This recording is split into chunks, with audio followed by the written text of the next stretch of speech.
నమస్తే, welcome to Telugu రాజ్యం. ప్రస్తుతం మనతో పాటు ఉన్నారు కాంగ్రెస్ పార్టీ సీనియర్ నాయకులు, ఫైర్ బ్రాండ్, తెలంగాణ రాష్ట్ర ఆర్యవైశ్య కార్పొరేషన్ చైర్మన్ కల్వశ్వేత గుప్తా గారు ఉన్నారు. నమస్కారం మేడం. నమస్తే. ముఖ్యంగా హరీష్ రావుని ఫోన్ ట్యాపింగ్లో విచారించారు. ఇవాళ కేటీఆర్ని విచారించిన నేపథ్యంలో రేపు కేసీఆర్ని పిలిచే అవకాశం ఉందంటారా? ఉంటుండొచ్చు. ఎవరైతే ఏమన్నా తప్పు చేసినది కుటుంబమే కదా, ఆ కుటుంబంలో ఎవరిని పిలుస్తారో అనేది మాకేం తెలియదు కదా. మేమేం సిట్లో లేము, లేకపోతే చేసినటువంటి స్కామ్లలో మాకేం తెలియదు. ఈ స్కామ్లు అయినాయి తెలుసు, ఫోన్ స్కామ్లు ట్యాపింగ్ చేసినారని తెలుసు, అందరికి తెలుసు. ఆ ట్యాపింగ్లో ప్రభాకర్ రావుని అరెస్ట్ చేయడం కూడా మనం చూసినాం. ఈ అన్నిట్లో సిట్ దర్యాప్తులో ఏం తెలుస్తుంది, ఎవరిని పిలవాలనేది వాళ్ళు డిసైడ్ చేస్తారు. మనమేం డిసైడ్ చేయం. మనమేం వాళ్ళలాగా సిబిఐలకు లోపాయికార ఒప్పందం పెట్టుకొని ఢిల్లీలో బీజేపీ వాళ్ళు కూర్చుంటారు చూడండి, అట్లా మనం ఏం చెయ్యం.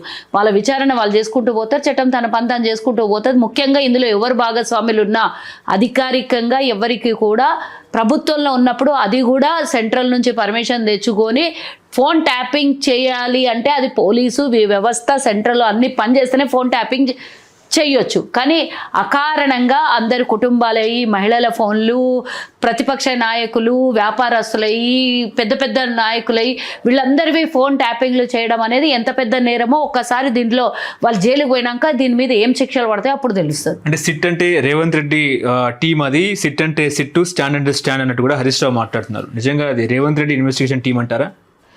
అట్లా అనుకుంటే దేశంలో చట్టాలు చాలా ప్రమాదకరంగా మారేటటువంటి అవకాశం ఉన్నది. రేవంత్ రెడ్డికి సిట్కి ఏం సంబంధం ఒకసారి చెప్పాలి. మరి మీరు నిన్న మొన్న అన్నారు కదా లొట్టపీస్ కేసు, ఆ కేసు ఈ కేసు అన్నారు. ఇవన్నీ రేవంత్ రెడ్డి దాన్ని ఉన్నారు, ఎవరిదైనా ఉన్నారు. మీరు లొట్టపీస్ కేసు అయినప్పుడు ఎందుకు బుగులు పడుతున్నారు? రేవంత్ రెడ్డిది అనుకుందాం ఒక నిమిషం కోసము.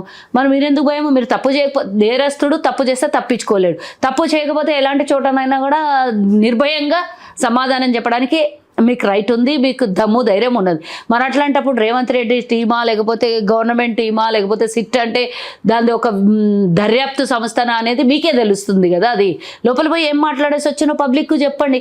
లోపల ఎవరున్నారు? రేవంత్ రెడ్డి మనుషులు ఉన్నారా, సిట్ మనుషులు ఉన్నారా? లోపల పోయి కనుక్కొని వచ్చిండొచ్చు కదా. అలా ఏం అడిగినారు? మీరు వచ్చి బయటకు వచ్చి ఏం చెప్పారు? అంత పెద్ద ర్యాలీతో పోయిన వాళ్ళు. అంటే ఏ ప్రభుత్వం ఉన్నా కూడా రాష్ట్ర గోప్యత, అదేవిధంగా పోలీసు సమాచార నిఘు వ్యవస్థలోనే ఇదంతా జరుగుతూ ఉంటుంది అన్నట్టు కూడా ఆయన మాట్లాడుతూ ఉన్నారు. ఎందుకు చేస్తారు అట్లా? అంతెందుకు? నిఘా వ్యవస్థలో జరిగితే కవిత స్వయానా చెప్తోంది, నా ఫోన్ ట్యాపింగ్ చేసిండ్రు, ఇంటల్లుని ఫోన్ ట్యాపింగ్ చేసిండ్రు, హరీష్ రావు భార్య చేసిండ్రు, కేటీఆర్ భార్య చేసిండ్రు, శైలిమా చేసిండ్రు, ఇంకా ఇతరత్ర వాళ్ళ చుట్టాలది పక్కాలది అందరిది చేసిండ్రు. ఇందులో భాగంగానే ప్రభుత్వం కూడా పనిచేస్తుందా? ఎవరి మీద ఎవరు అంటే ప్రతి ఒక్కటి వాళ్ళ కనుసందల్లో ప్రభుత్వాన్ని నడిపించిండ్రు కాబట్టి మిగతాదంతా వాళ్ళ ఇష్టం ఉన్నట్లు నడుస్తుంది వ్యవస్థ అని అనుకుంటారు. నేను ఒకటి అడుగుతున్నా, ఎవరిదైనా ఫోన్ ట్యాపింగ్ చేయాలనంటే దానికో వ్యవస్థ ఉంటుంది. మీరెవరు ఆ వ్యవస్థని మీ చేతిలోకి తీసుకోవడానికి? కేంద్ర దర్యాప్తు సంస్థతోని మాట్లాడిన తర్వాత రాష్ట్ర దర్యాప్తు సంస్థ కలిపి చేయాల్సింది. అది కూడా నేరస్తులు వాళ్ళ మీద అనుమానంగా ఉంటే అవి 1 రోజు 2 రోజులు 3 రోజులు చేస్తారు. దాని మీద కూడా పూర్తిగా సపరేట్ విభాగం ఉన్నది దానికి. ఆ సపరేట్ విభాగం చేపట్టాల్సిన పనిని కేసీఆర్ కుటుంబ సభ్యులు ఎట్లా చేస్తారు? వీళ్ళేమన్నా సిట్లో, లేకపోతే ఫోన్ ట్యాపింగ్లో వీళ్ళేమన్నా సిట్ లాంటి ఇంకో సంస్థ కొత్తగా ఏర్పాటు చేసుకొని ఫోన్ ట్యాపింగ్ సంస్థను పెట్టుకొని వాళ్ళు సొంతంగా ఒక వ్యవస్థ నడిపించిండ్రా? నాకు తెలవాల్సినటువంటి అవసరం ఉంది. మేమందరం మా ఫోన్లు ట్యాపింగ్ అయినా లేదా ప్రతిపక్షంలో ఉన్న నాయకులయ్యి, లేకపోతే మహిళలయ్యి, వ్యాపారస్తులే అని పక్కన పెడదాం. అంతేందుకు కవితనే చెప్పింది కదా లైవ్లో, నా ఫోన్ ఇంటెల్ ఫోన్ కూడా ట్యాపింగ్ చేసిండ్రని. ఇంతకన్నా దారుణం ఉంటుంది. డైవర్షన్ పాలిటిక్స్ లో భాగంగానే మీరు ఫోన్ ట్యాపింగ్ ని పదే తీసుకొస్తున్నారు. ఇది ఒక డైలీ సీరియల్ లా కొనసాగుతుంది. డైవర్షన్ పాలిటిక్స్, సింగరేణిలో స్కామ్ జరిగింది. ఇష్టం వచ్చినట్ల రేవంత్ రెడ్డిని 3 రోజుల నుంచి తిడుతున్నాడు. అందుకనే ఎవడేం చేయాలో అది చేస్తున్నారు. నీకు నేను ఒకటి అడుగుతున్నా, సింగరేణి బొగ్గు అనేది ఇప్పటిదాకా వాళ్ళు సృష్టించినటువంటి నాటకంలో భాగస్వామ్యం అంతే తప్పించి, నిన్న కేంద్ర మంత్రి డైరెక్ట్గా వచ్చి చెప్పిండు కదా, ఇంకా దాని పూర్తిగా ప్రాసెసే పూర్తి కాలేదు. దాంట్లో రేవంత్ రెడ్డి గారి బావమరిది ఉన్నాడు, ఎల్లయ్య ఉన్నాడు, మల్లయ్య ఉన్నాడు, వంకాయ బెండకాయ అని చెప్పుకుంటా అసలు ఏమీ తెలియనట్ల ఇష్టం వచ్చినట్ల సోషల్ మీడియాలో మాకు ఎట్లా పడితే అట్లా నోర్లు ఉన్నాయి కదా అని మాట్లాడేసి దాని మీద అసలు పూర్తిగా కమిటీ ఏర్పరచాలి, దానికి ఒక ప్రక్రియనే పూర్తిగా అన్నప్పుడు కుటుంబ సభ్యుల మీద వాళ్ళ మీద వీళ్ళ మీద ఏడ్చి అసలు అవసరం లేనటువంటి అపవాదులు మీరు కదా డైవర్షన్ పాలిటిక్స్ చేస్తున్నారు. హరీష్ రావుకి సిట్టు పిలిచింది. కాబట్టి డైవర్షన్ పాలిటిక్స్ ఏం చేయాలి, దాన్ని అడ్డుకట్టేయాలనంటే బొగ్గును తీసుకురావాలి ముంగల్కి. ఆ బొగ్గును డైవర్షన్ చేయాలంటే కేటీఆర్ తిట్టాలి రేవంత్ రెడ్డిని. రేవంత్ రెడ్డిని కేటీఆర్ తిరిగితే వీళ్ళు పిలిచినప్పుడు ఏమనాలి, రేవంత్ రెడ్డి మీద ఏడవాలి లేదా బొగ్గు మీద ఏడవాలి. వీళ్ళకి ఇదే కదా వచ్చేది ఫస్ట్ నుంచి. అసెంబ్లీ చూసిండు కదా మీరు, చాతనైనోడు దమ్మున్నోడు అసెంబ్లీలో నిలబడి మాట్లాడుతుండే. హరీష్ రావు చెప్తే ఒక్కొక్కడు బర్ల దొడ్డిలల్లా బర్రెలు లేకపోతే ఇంకేడన్నా పందుల దొడ్డిలల్లా పందుల్లాగా ఒక్కొక్కరు బయటికి వెళ్ళిపోయారు. అసలు వాళ్ళ నియోజకవర్గం సమస్యలు మాట్లాడలేదు. కనీసం నీటి మీద జరగాల్సినటువంటి విచారణ అక్కడ కనీసం మీరు నీటి మీద జరగాల్సినటువంటి కొట్లాట మాట్లాడలేదు మీరు. అట్లాంటిది మీరు ఈరోజు కొత్త రాజకీయాలు నేర్పించడానికి మొదలుపెట్టింది ఒక్కటే మీడియా ఒకటే ఉన్నది. కొంత మీకు యూట్యూబ్ ఛానల్స్ని సపరేట్గా పెట్టుకొని కొంతమందిని వ్యవస్థ నడిపిస్తున్నారు దుబాయ్లో. అక్కడి నుంచి ఇక్కడ రిలీజ్ అయితే అక్కడి నుంచి ఇక్కడికి తెలంగాణని మొత్తం సర్వనాశనం చేయడానికి ఇది ఒక వ్యవస్థను నడుపుకుంటున్నారు. తిన్నదరగాక సంపాదించినటువంటి డబ్బు మస్తున్నది. దానికి ఇష్టం వచ్చినట్లు ఎట్లా పడితే అట్లా పేర్లు పెట్టుకోవచ్చు, ఎట్లా పడితే అట్లా నిందలేయచ్చు. రేవంత్ రెడ్డి గారి మీద నిందలేయచ్చు, కోమటిరెడ్డి గారి మీద నిందలేయచ్చు, లేదా బట్టి విక్రమార్క గారి మీద నిందలేయచ్చు, ఇంకోరి మీద ఎంతమందినైనా వేయచ్చు. మీ చేతిలో నరంనేలు నాలుక ఏమన్నా మాట్లాడతారు. దరిద్రులు పనికిమాలిన దరిద్రులు ఏమన్నారు, సిట్టు లేదు గిట్టు లేదు అన్నారు. హరీష్ రావు లోపలికి పోయి ఏమన్నాడు, నేనే వాళ్ళకు కేటీఆర్ ఏమో అన్నట్టున్నాడు, నేనే లోపలికి పోయి వాళ్ళకి ప్రశ్నలు వేస్తాడంట హరీష్ రావు అన్నాడు. నేనే పోయి వాళ్ళకి ప్రశ్నలు వేస్తాను. బయటకు వచ్చి ఏం చెప్పిండు ఆయన, చెప్పిండా ఏం అడగలేదు, టైంపాస్ చేసిరాడు. అసలు వాళ్ళు ఏం అడిగినరో ఆన్సర్ చెప్పినా నువ్వు చెప్పలేదు. ఇక్కడ బయట ఇది ఫలానాది అడిగినరు అని అసలు లోపల ఏం జరిగిందో బయటికి ఎందుకు చెప్పలేదు అంటే నేను ఒక్కడనే ఎందుకు పోతా, నా ఎంబడి ఇంకో గొర్రెని దోలాలి అని కేటీఆర్ని దోలిచ్చిండు అడిగి. అంటే లోపల ఏమైనా జరిగింది. ఓ సినిమాలో ఉంటుంది చూడు, చాక్లెట్ తీసుకొని బయటకు వస్తాడు చూడు, అట్లా బాగా దెబ్బలు తిని బయటికి వచ్చినాక బాగుంది నువ్వు కూడా పో లోపలికి అంటాడు చూడు, అట్లా కేటీఆర్ మీద పగ పట్టిండు. ఈయన ఆల్రెడీ బీజేపీలతో ఒప్పందం చేసుకున్నాడు. ఈడ కవిత ఎట్లన్నా టార్చర్ చేస్తున్నది, నూకలు జల్లుతాయి, ఎన్నడుకున్నా ఈడ నాకు దొరకది. బీజేపీలోకో ఇంకెక్కడికో పోతే రేపు పొద్దున నాకు అధ్యక్షత పదవి ఇచ్చి నాకు ముఖ్యమంత్రి క్యాండిడేట్గా అనౌన్స్ చేస్తారు, ఒక 10-20 మంది ఎమ్మెల్యేలని నేను ఎంబడి పెట్టుకొని పోవాలనే ఆలోచనలు ఆయన ఉన్నాడు ఆల్రెడీ. నాకు తెలియదు, ఇదంతా సోషల్ మీడియాలో అవుతున్నటువంటి వైరల్. అట్లాంటిది ఈరోజు కేటీఆర్ని పంపించాలని కంకణం కట్టుకున్నది ఎవ్వరు లేదు. హరీష్ రావు, కవిత, వీళ్ళందరూ. ఆమెకేమో పార్టీ అధ్యక్షత పదవి దొరకలేదని ఆమె కొట్లాడింది. ఇప్పుడు కేటీఆర్ జైలుకు పోవాలనంటే ఇద్దరు కొట్లాడుతున్నారు. ఒక దిక్కు హరీష్ రావు కొట్లాడుతున్నాడు, ఒక దిక్కు లోపల ఈయన అంతర్గత యుద్ధం చేస్తుంటే ఆమె బహిరంగంగా యుద్ధం చేస్తున్నది. వీళ్ళిద్దరివి ఇట్లా ట్రాక్లు కోసేస్తున్నది కేటీఆర్ మధ్య.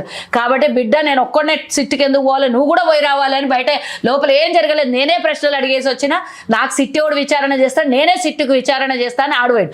ఈడేమంటాడు, నేను 100 మంది 100 బండ్లు ఇంకెన్ని తీసుకొని పోయాడు. అదేమన్నా పెళ్ళికి పోతున్నావా, బరాతుకు పోతున్నావా, మళ్ళీ ఒక పెళ్లి చేసుకుంటున్నావా, లేకపోతే ఇంకేమైనా మీ నాయన మళ్ళీ అధ్యక్షత పదవి అంటగడతాను నీకేమైనా చెప్పిండా, టీఆర్ఎస్ భవన్కి పోయినావా, మీ నాయన ఏదైనా కండువా వేసి టీఆర్ఎస్ అధ్యక్షునివి అని ఏమైనా డిక్లేర్ చేసిండా, సిట్టు పోనీకి ఎవడన్నా జైలుకు పోయే ముందర ఇట్లాంటి అన్ని వేషాలు వేసేటోడిని నిన్నే ఫస్ట్ చూస్తున్నాను నేను. ఆడ లోపల ఏం జరిగిందో ప్రశ్నలు ఏం సంధించారో బయటకు వచ్చి చెప్పుకోరు.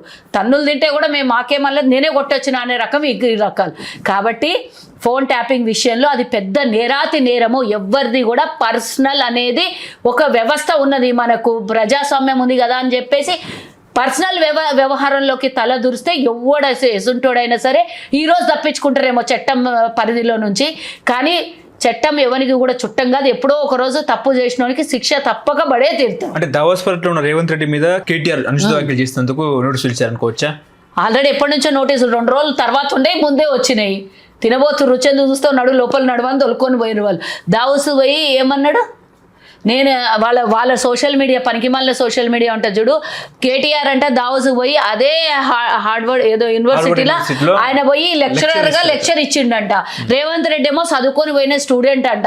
అరే వెదవా, ఎవడన్నా పోయి ప్రైవేట్ వాళ్ళు కూడా పోయి మేము కొంతసేపు మీ యూనివర్సిటీని తీసుకొని మేము అంటే ఏదైనా చెప్పగలుగుతాము అని అంటే ఆ రోజు మీరు గవర్నమెంట్లో ఉంటారు కాబట్టి గట్లా అవకాశం ఇచ్చాడు.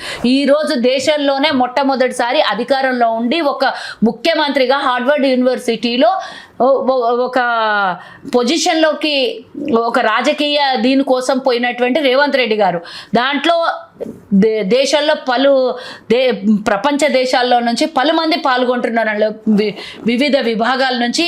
అది ఒక పెద్ద క్రెడిట్ అది దేశంలోనే. రేవంత్ రెడ్డి గారు 5 రోజులు ఈరోజు అమెరికాలో హార్వర్డ్ యూనివర్సిటీలో తను ఒక ఏమంటారు ఇదేంది సబ్జెక్ట్? ఇంగ్లీష్ భాష కోసం వెళ్ళినట్టు. ఇంగ్లీష్ భాష కాదు, వాళ్ళు పొలిటికల్ చేస్తున్నారు.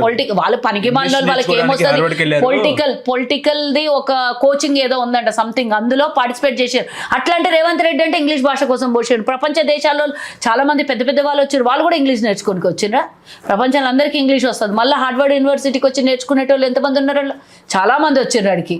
మేనేజ్మెంట్ కోటాలో రేవంత్ రెడ్డికి ఏదో గుడ్ లక్ లో సీఎం పదవి వచ్చింది కాబట్టి ఆయన ఇంగ్లీష్ కోసం హార్వర్డ్. ఈ పిచ్చి నా కొడుకు కనాలి, ఈ పిచ్చి ఇక నోటికి బూతులు వస్తున్నాయి కానీ వాళ్ళ అయ్యని అడ్డం పెట్టుకొని పదవులు తెచ్చుకున్నాడు. లేకపోతే కేటీఆర్ని ఎవడు గుర్తుపడతాడు? తెలంగాణ ఇవ్వకపోతే వాళ్ళ అయ్యకు ముఖ్యమంత్రి రాకుండే, వాళ్ళ అయ్య లేకుంటే వీనికి మంత్రి పదవి రాకుంటుండే, ఈరోజు వాళ్ళ పార్టీ ఉనికి లేకుండా ఖతం అయిపోతుండే.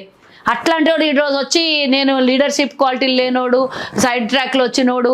అరే సైడ్ ట్రాక్లో రాలేదు, ఇంకో ట్రాక్ మీద రాలేదు, అంచెలంచెలుగా ఇండిపెండెంట్గా ఎదిగి వచ్చిండు. మీ నాయనలాగా ఎవరినో అడ్డం పెట్టుకొని వచ్చినటువంటి వాడు కాదు. సింగిల్గా వాళ్ళ నాయన ఎమ్మెల్యే కాదు, వాళ్ళ నాయన ఒక మంత్రి పదవో లేకపోతే ఇంకో పొజిషన్లో ఉన్నాడు కాదు.